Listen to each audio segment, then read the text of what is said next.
अस्सलाम वालेकुम नाज़रीन, उम्मीद है आप खैरियत से होंगे। आज भी 1 2 3 4 5 6 इश्यूज़ पर मैं बात करूंगा और बात का आगाज़ सुन्नी इत्तेहाद कौंसिल को इलेक्शन कमीशन का जवाब हो गया है मखसूस नशिस्तों के बारे में। दूसरा कि शहबाज शरीफ ने आज हलफ ले लिया है बहसीत वज़ीर आज़म, और उधर आर्मी चीफ भी मौजूद सन। और जो मियाँ नवाज शरीफ उनके लिए क्या पैगाम था, ये मैं आपको बड़ी मज़े की खबर बताऊंगा। मज़े की नहीं, मैं मियाँ साहब के लिए तो इतनी मज़े की नहीं होगी, उनको वैसे पहले ही पता है, आपको नहीं पता। तो इसके अलावा जो महमूद खान एचकज़ई जो कि पीटीआई के अब सदारती उम्मीदवार भी थे, उनके घर पर हमला हुआ है। क्या उनका घर था या कोई कब्ज़े वाली जगह थी, क्योंकि उस पर दो मुख्तलिफ मौक़िफ़ आ रहे हैं, उसके हवाले से मैं आपको आगाह करूँगा। और अनवार काकड़ साबिक़ निगरान वज़ीर आज़म की अगली मंजिल कौन सी, और आखिर में जो मियाँ शहबाज शरीफ के जो नए प्रिंसिपल सेक्रेटरी यानी कि principal secretary to prime minister बने हैं असद रहमान गिलानी, वो कौन है। तो बात को आगे बढ़ाने से पहले आपको रिमाइंडर है कि चैनल को सब्सक्राइब किया जाए और टली ऑन की जाए, ताकि बेल आइकॉन आपकी ऑन होगी तो विलाग आपके पास भागता हुआ आए, और लाइक जो है वो मुसलसल जारी रखें। और मैं वापस आता हूँ और अपने मौजूद की तरफ। सुन्नी इत्तेहाद कौंसिल की छुट्टी हो गई है। इलेक्शन कमीशन ने उनकी सदा मुस्तरद कर दी है कि महसूस नशिस्तों के लिए, क्योंकि उन्होंने पहले अप्लाई नहीं किया हुआ था। जब बाकी लोगों से लिस्ट मांगी गई तो उन्होंने अप्लाई नहीं किया, और फिर इलेक्शन कमीशन ने जहां बाकी जमातों को एक लेटर भेजा, इनको भी भेजा कि जनाब को 5% कोटा ख़वातीन वास्ते रखो, यानी कि जो आपने जो जनरल इलेक्शन में लोग जिनको टिकट जारी करने हैं उनमें 5% ख़वातीन होनी चाहिए। तो सुन्नी इत्तेहाद कौंसिल ने 25 जनवरी को उनको जवाब दिया कि जनाब असी इलैक्शन लड़ांगे तो असी औरतों को सीटां देंगे ना, हमारी तो कोई ना कोई हमारा कोई कैंडिडेट को कंटेस्ट नहीं कर रहा, और मखसूस नशिस्तों की तो हम आपकी वैसे भी वो लिस्ट भी नहीं जमा करा सकते, क्योंकि हमारा कैंडिडेट ही को नहीं है। और वैसे इतफाक़ की बात है कि उनके जो सुन्नी इत्तेहाद कौंसिल के सरबराह हैं हामिद रज़ा, वो आज़ाद हैसियत से लड़े, वो अपनी पार्टी के प्लेटफॉर्म से नहीं लड़े, और वो पीटीआई की हमायत से लड़े, और लिहाजा पार्टी जो है वो तो बिल्कुल ही जो है ना, यानी कि वो भाई उसकी कोई बिल्कुल उसके पल्ले कुछ था नहीं। और अब जो है वो इस मौके पे आके जब पीटीआई जो है वो बाद में सुन्नी इत्तेहाद कौंसिल में शामिल हो गई, तो आपके नॉलेज में होगा, मैंने आपको बताया था कि इन्होंने सीटां लब्धियाँ नज़र नहीं आ रही हैं। अब देखें, ये तो मैं कानून की बात कर रहा था, मैं कोई ऐसी इन्फॉर्मेशन से आपकी बात नहीं आपको नहीं बता रहा था। तो अब वही वाला काम हुआ है। अब ये मेरे ख्याल सुप्रीम कोर्ट में जाएंगे, सुप्रीम कोर्ट इसकी क्या तशरीह करती है, कोई बज़ाहिर इनके हक़ में फ़ैसला होता नज़र नहीं आ रहा। तो ये ख़वातीन के बगैर ही गुजारा करेंगे इस दफ़ा पीटीआई वाले, और अकलीतों के बगैर भी। और सुन्नी इत्तेहाद कौंसिल के नाल ही इन्हों का जो ना शादी चलेगी। अब देखते हैं आगे क्या होता है। और बाकी जो है बढ़ते हैं हम। शहबाज शरीफ आज बहसीत वज़ीर आज़म मेरे ख्याल पहले वज़ीर आज़म बन गए हैं, कि जो जाने वाले भी थे और आने वाले भी वही बन गए हैं, कि जो आखिरी वज़ीर आज़म थे पार्लियामेंट में वो भी शहबाज शरीफ थे, और दोबारा से जो मुंतखब हुए हैं वो भी शहबाज शरीफ हैं। अब उधर आर्मी चीफ़ भी आए हुए थे। आर्मी चीफ़ जो है वो भी बड़े एक्साइटेड नज़र आ रहे थे, सबसे जो है गर्मजोशी के साथ मुसाफा कर रहे थे। ख़ास तौर पे बिलावल के साथ वो बड़ा एक गर्मजोशी के साथ मिले हैं, मरीम नवाज़ को दूर से इस तरह सलाम किया, बाकी लोगों को भी मिले, मियाँ नवाज शरीफ भी उधर मौजूद थे। अब यह है कि मियाँ नवाज शरीफ की उधर की मौजूदगी और उनको मिलने वाला कुछ देर पहले का पैगाम जो है वो मुझे आज बहुत याद आया। और ये आपने मेरे ख्याल पहले नहीं सुना कि मियाँ साहब ने तो पता ही सी पहले इस चीज़ का, लेकिन वो उनको भी ना समझ मेरे ख्याल अभी प्रॉपर तरीके से अभी आ रही है। वो ये था कि जब मियाँ साहब लंदन में थे और उनको एक पैगाम गया इस्लामाबाद इधर से पाकिस्तान से, यानी कि पिंडी से आप कह लें, तो उनको एक पैगाम गया जी कि आप जिसको चाहेंगे उसको वज़ीर आज़म बनाया जाएगा। तो मियाँ साहब जो है ना पहले बड़े खुश हुए कि यार बड़ी गल है कि भाई अल्लाह ताला ने मेरी इज़्ज़त जी बहाल की है। अब वही लोग जो हैं जो मुझे निकालने वाले हैं वही मेरी बात पर गौर भी कर रहे हैं। लेकिन फिर उन्हें ख्याल आया कि यह गल का मतलब की है कि वो कह रहे हैं कि जिसको आप चाहेंगे उसको बनाया जाएगा। इसका मतलब है कि मैंने किंग मेकर बनना है या किंग बनना है, कि किंग मेकर जो है वो कह सकता है जी कि फ़लाँ बना दो, ठीक है। इसका मतलब ये है कि वो बनाने वाला हो सकता है, वो बनने वाला नहीं हो सकता। तो ये एक सवाल था, उसकी मुख्तलिफ लोग मुख्तलिफ तशरीह करते रहे जी कि शायद इसका मतलब ये हो कि आप जिसको चाहेंगे, मतलब ये है कि अगर आप खुद चाहेंगे तो आप बन जाएंगे, किसी और को चाहेंगे तो कोई और बन जाएगा, लेकिन अब जो है उसकी क्लैरिटी ज़्यादा अब उनको उनको भी वाज़ेह होगी कि इसका मतलब ये था कि मियाँ साहब का चांस नहीं था। और बाकी ये है कि अब मौजूदा हालात जो पैदा हुए जिसमें शहबाज शरीफ वज़ीर-ए-आज़म बने, इसको इन हालात तक पहुंचने में भी मियाँ साहब या उनकी पार्टी का किरदार है। अगर वो कोई इलेक्शन सही तरीके से कंटेस्ट किए होते, कोई मैंडेट को क्लियर ले जाते, जब चौधरी रियासत ने इनको इतना ज़्यादा एक फ्री हैंड दिया हुआ था, या इनके तो लोगों की नून लीग के तो हालात इस तरह के थे ना कि वो जैसे कोई बड़े रूठे हुए या बड़े कोई लाडले किस्म के होते हैं, और बार बार वो पुलिस वालों को भी कह रहे होते हैं वो यार साढ़े मुखालफिन जड़े ने आए थे जलसा कर दें तो सुते पे हो। यानी मतलब ये है कि पुलिस वालों की ड्यूटी में शामिल था कि पीटीआई के जलसे भी रुकवाए। कोई जो है वो उधर कोई चीफ मिनिस्टर हो उसमें उधर मोहसिन नकवी साहब को फ़ोन कर रहा होता था कि जनाब है की होया नहीं यार, तुसी यानी कि साढ़ा तावन नहीं कर रहे, तुसी कैसे हो जो तुसी आंदे हो जी कि भाई इधर कोई पीटीआई ਨੂੰ ਅਸੀਂ जो है पर नहीं मारन देंगे और इनके लोग जो हैं वो इधर जलसे कर रहे हैं। तो इस तरीके से जो अपने मुखालफिन जो हैं उनको घर बिठा के, और ये ख़ुद भी सो गए, और फिर जो है वो मुखालफिन जो हैं यानी पीटीआई वाले वो जब निकले और पूरे तमतराक से निकले और इनके जो हैं वो तोते उड़ गए, और फाइनली अब जो है इनको आहर लेवल पे जाके फायर फाइटिंग करते हुए कुछ 4 सीटें जो हैं बचानी पड़ी। और इस तरह का गदर मजा कि अभी को पता ही नहीं चलता कि असली सीट कौन सी है और जो नकली सीट कौन सी है जो जीती हुई है। तो अब ये है कि ये चीज़ें कुछ लगता है कि ये पहले से कोई इस हद तक तय हो गया था कि शहबाज शरीफ जो हैं उनको लाना है।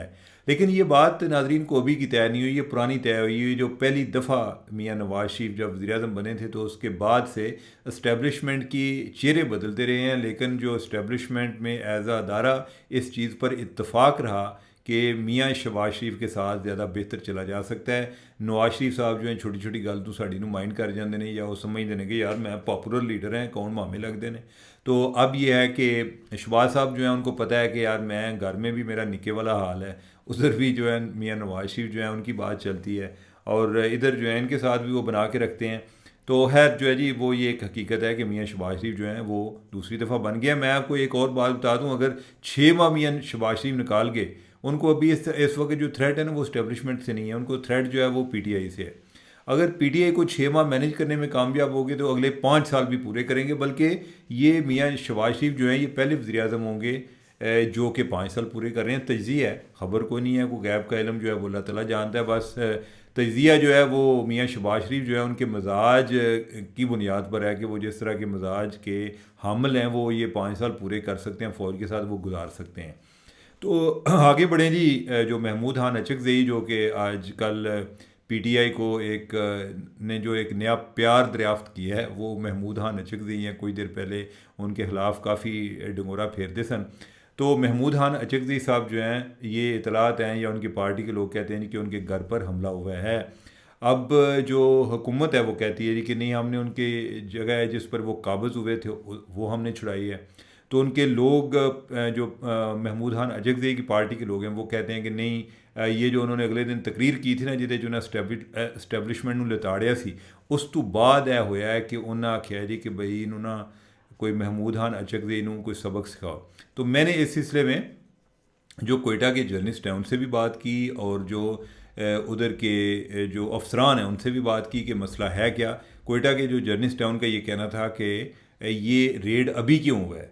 अब ये है कि ये सवाल लेकर मैं उधर अफसरान के पास गया तो उन्होंने ये बोला, उन्होंने कहा जी कि ये रेड जब भी हुआ है लेकिन क्या ये गलत जगह पर हुआ है। उनका ये कहना था कि कोयटा में काफ़ी जगहों पर जो हुकूमत की ज़मीन है उस पर कई लोग जो असर रसूख वाले हैं वो काबज़ हुए हैं, और हमने ये जगहें इलेक्शन से पहले आइडेंटिफाई कर ली थी और अब उनको छुड़ाने का वक्त आ गया था। और ये ऐसे टाइम पर ये हुआ है कि जब महमूद खान अचकज़ई जो हैं वो सदर के कैंडिडेट भी बन रहे हैं, और दूसरी तरफ उनके घर वो जगह पर जो है वो भी उनसे छुड़ाई जा रही है। और उनका ये कहना था कि वो जगह उनके घर से कोई 500 मीटर के फासले पर है, और उधर उन्होंने कोई दीवार लगाई हुई है, और उधर एक जो बंदा है वो भी बैठा हुआ था। ये जगह इनके इस्तेमाल में थी। वो जब छुड़ाने गए तो वो बंदे ने को मज़ामत की, इन्होंने बंदे को भी गिरफ़्तार कर लिया और वो जगह पर भी काबज़ हो गए। अब जो गवर्नमेंट के खाते में, सरकारी अफसरान के मुताबिक गवर्नमेंट के खाते में वो 2.5 कनाल जगह है, लेकिन उनका ये ख्याल है कि वो जो जिस जगह पे उन्होंने दीवार लगाई हुई है वो 2.5 कनाल से भी ज़्यादा है। तो ये आने वाले दिनों में पता चलेगा। वैसे बात यह है कि मौके की तलाश तो हमारा दुश्मन हम हर टाइम होता है, लेकिन ये इस चीज़ का भी वैसे कोई जवाब नहीं कि अगर आपने कब्ज़े की ज़मीन पे बैठे हुए हैं या काबज़ हुए हैं और फिर वो महमूद खान अचकज़ई हों, इतनी कद्दावर शख्सियत, तो ये भी उनको सूट नहीं करता। तो लिहाजा उनको भी नहीं चाहिए। और अगर उन्होंने ये किया है तो उनके जो मुखालफिन हैं वो तो इशू बनाएंगे बनाएंगे। वो ये तो नहीं ना कि वो जो महमूद खान अचकज़ई हैं वो उनकी लय तय कर दे और वो जो है उनकी इज़्ज़त करते रहेंगे। वो भी किसी एक बदले की तलाश में होंगे, मौके की तलाश में होंगे, तो उनको भी मौका मिल गया। अब नेक्स्ट पे आ जाते हैं कि अनवार काकड़ साहब वज़ीर आज़म निगरान, साबिक़ निगरान वज़ीर आज़म, उनको आज गार्ड ऑफ ऑनर के साथ रुखसत कर दिया गया है और लोग इस तलाश में हैं कि काकड़ साहब जो हैं किथे गए अब। अच्छा, मेरी इतलात ये हैं कि काकड़ साहब जो हैं वो को पिछले मंगल से ही वज़ीर आज़म हाउस से वज़ीर आज़म हाउस को खैरबाद कह चुके हैं कि वो ना अपना सामान शमान चुक्या और बोरी बिस्तरा उठ उठाया और वो दूसरी जगह पे आ गए हैं। वो कौन सी जगह है? वो उधर मिनिस्टर इनक्लेव में आ गए हैं, उधर कोई किसी घर में रह रहे हैं। उधर मिनिस्टर इनक्लेव में कुछ अपार्टमेंट्स भी हैं। वज़ीर आज़म बनने से पहले वो एक अपार्टमेंट में रहते थे, अभी भी उसी अपार्टमेंट को वो उसकी ज़रा को मुरम्मत वगैरह हो रही है और मुरम्मत होने के बाद वो दोबारा उसी अपार्टमेंट में शिफ्ट हो जाएंगे। अभी कोई घर है जिधर वो कोई किसी से कोई परमिशन लेके तो उसके में ठहरे हुए हैं, लेकिन मिनिस्टर इनक्लेव में ही हैं। तो लिहाजा उनकी जो नेक्स्ट डेस्टिनेशन है या जो अभी जो उनकी मंजिल है वो इधर ही है। अब देखते हैं कि आगे उन्हें कोई चांस मिलता है कि नहीं सेनेट में, और मिलता है तो किस रूप में आते हैं। लेकिन इस्टेब्लिशमेंट को वो पहले ही काफ़ी अजीज़ थे, अब जो है वो अजीज़ तरीन हो गए हैं। इस्टेब्लिशमेंट भी चाहेगी कि उनको किसी ना किसी काम में इस्तेमाल में लाए। अब किधर उनकी खपत हो सकती है ये वक्त बताएगा। तो नाजरीन, अब आ जाते हैं आखिरी टॉपिक की तरफ, और वो है असद रहमान गिलानी, जो कि नए प्रिंसिपल सेक्रेटरी बने हैं प्राइम मिनिस्टर शहबाज शरीफ के। ये कौन है और ये क्या प्राइम मिनिस्टर शहबाज शरीफ की ख्वाहिशात पर पूरा उतर पाएंगे? तो उस पर मैं आपको बताऊंगा कि असद रहमान गिलानी जो है इनका ताल्लुक़ लाहौर से है। इनके वालिद एयरफोर्स में थे। असद रहमान गिलानी बाय एजुकेशन वो डॉक्टर हैं। उन्होंने किंग एडवर्ड मेडिकल कॉलेज से डॉक्टरी की और फिर उसके बाद आप जो है वो एक सिविल सर्विस में आ गए, डीएमजी में आ गए, डिस्ट्रिक्ट मैनेजमेंट ग्रुप में। फिर आप आला तालीम के हसूल के लिए बाहर भी चले गए, उधर हार्वर्ड से पढ़े भी, और फिर वापस आके पंजाब में उन्होंने काफ़ी सर्व किया है। बलूचिस्तान में भी कुछ अर्सा उन्होंने सर्व किया है, मेरे ख्याल को 3 साल। उधर ज़ोब के कमिश्नर भी रह चुके हैं। और एक खालिद शेर दिल जो कि मरहूम खालिद शेर दिल मरहूम जो कि शहबाज शरीफ के पर्सनल स्टाफ ऑफिसर थे जब शहबाज शरीफ वज़ीर आला पंजाब थे, तो ये उनके भी बड़े दोस्त हैं, उनके रूममेट थे। खालिद शेर दिल जो हैं वो अनफॉर्चुनेटली एक त्यारे में के हादसे की नज़र हो गए, जो कि कराची में लैंड करते हुए पहले क्रैश कर गया, जिसमें जो बैंक ऑफ पंजाब के जो प्रेसिडेंट हैं वो बच निकले थे ही नहीं। उस त्यारे में वो सफ़र कर रहे थे खालिद शेर दिल। तो खालिद शेर दिल तो अब नहीं रहे, और वो पंजाब में उनके साथ पर्सनल स्टाफ ऑफिसर थे शहबाज शरीफ के साथ। अब उन्हीं के दोस्त, उनके जो रूममेट जो असद रहमान गिलानी हैं, वो अब सेक्रेटरी इधर principal secretary to prime minister होंगे। असद रहमान गिलानी शहबाज शरीफ के जो एक नूरे नज़र किस्म के अफसरान हैं उनमें शुमार रहे हैं। पंजाब में भी मुख्तलिफ शोबों के सेक्रेटरी के तौर पे वो काम करते रहे हैं। इधर भी आके वो अभी पावर के सेक्रेटरी थे, पहले कोई मेरे ख्याल कॉमर्स के थे, कोई 2-3 वजारतों में रहे हैं। और शहबाज शरीफ साहब जो हैं उन्होंने जाने से पहले बड़ी कोशिश की थी कि उनको चेयरमैन नादरा लगा दिया जाए। अब टैक्स सेवी समझे जाते हैं, गो कि उनकी बैकग्राउंड जो है वो मेडिकल की है, लेकिन कोई ऐसा आप देखें ही नहीं कि उनको आगे वो बैसीते प्रिंसिपल सेक्रेटरी कैसे काम करते हैं। उनका जो एक चीज़ है असद रहमान गिलानी का, उनके बारे में जो चीज़ मशहूर है वो ये है कि कोऑर्डिनेशन बहुत अच्छी करते हैं। राब्ता दही का काम जो है, राब्ता कारी मेरे ख्याल कहते हैं, कोऑर्डिनेशन, वो काम अच्छा कर लेते हो। तू ऐ करो, तू ऐ करो, वज़ीर आज़म ने क्या, वज़ीर आज़म प्राइम मिनिस्टर को रिपोर्ट चाहिए फ़ौरी तौर पे, ये काम वो बहुत अच्छा करते हैं। बल्कि आप समझेंगे जैसे जो कहते हैं ना कि शबाज शरीफ स्पीड, उसी स्पीड से वो ये काम कर लेते हैं। एक यानी कि जो एक वज़ीर आज़म होता है ना, उसके दो, जो प्रिंसिपल सेक्रेटरी होता है उसके दो काम होते हैं। एक होता है ये कोऑर्डिनेशन का, दूसरा होता है उनकी स्ट्रेटजिक एडवाइस। स्ट्रेटजिक एडवाइस क्या होती है कि वज़ीर आज़म को एडवाइस करना कि सर फलाना काम कर लो, फलाना ना करे अजय, ठीक है। ये जो स्ट्रेटजिक एडवाइस वाली बात है, इस बारे में मेरी कई लोगों से मैंने पूछा, तो ये साइड उनकी कोई इतनी ज़्यादा पहले स्ट्रांग नहीं है। अब इस दफ़ा हो जाए एज अ प्रिंसिपल सेक्रेटरी वो साबित करें कि वो अच्छे स्ट्रेटजिक एडवाइज़र भी हो सकते हैं, ये तो हमें वक्त बताएगा। लेकिन पहले जो है यानी कि कोई उनकी वो शोहरत जो है ना पहले वाली, वो ज़्यादा है कि वो एक कोऑर्डिनेशन वगैरह का काम, या जो है ना जो एक टास्क दी जाए वो उसको अच्छी तरह वो एक फुलफ़िल कर लेते हैं, अच्छे डिलीवरर हैं। इनसे पहले जो डॉक्टर तोकीर शाह हैं, अब जो है इनका मुआवजना उनके साथ होता है। वो एक स्ट्रेटजिक एडवाइज़र के तौर पे भी बड़े अच्छे ऑफिसर तस्वर किए जाते थे। या उससे पहले मियाँ नवाज शरीफ के साथ जो जो हैं जो उनके साथ थे फ़वाद हसन फ़वाद का इस हवाले से एक बड़ा एक नाम तस्वर किए जाते थे, हर लिहाज से स्ट्रेटजिक एडवाइज़र के तौर पे, कोऑर्डिनेशन दोनों के हवाले से। तो अब जो है एक असद रहमान गिलानी जो है, इनका मुआवजना भी उन अफसरान के साथ होगा, और यही उनके लिए एक चैलेंज भी समझा जाता है। बाकी फ़ाइनेंशियली कोई ऐसी उनके बारे में कोई गलत बातें नहीं सुनी। जो उनकी शादी हुई है, उनकी बेगम जो है वो भी डॉक्टर हैं, गायनाकोलॉजिस्ट हैं लाहौर में। और जो सुनने में आया कि वो इतने पैसे बना लेती हैं कि गिलानी साहब को कोई पैसे बनाने की ज़रूरत नहीं है, बल्कि जो इनकी वो गायनाकोलॉजिस्ट हैं, और इनकी जो मदर इन लॉ हैं वो भी एक लाहौर की मशहूर गायनाकोलॉजिस्ट थी।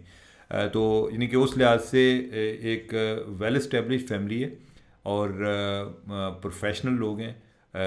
और गिलानी साहब जो हैं, गिलानी साहब का इम्तिहान जो है वो अब शुरू है। अब देखते हैं, वक्त बताएगा कि कैसे प्रिंसिपल सेक्रेटरी वो साबित होते हैं। तो नाजरीन, मुझे दें इजाज़त, अल्लाह हाफिज़।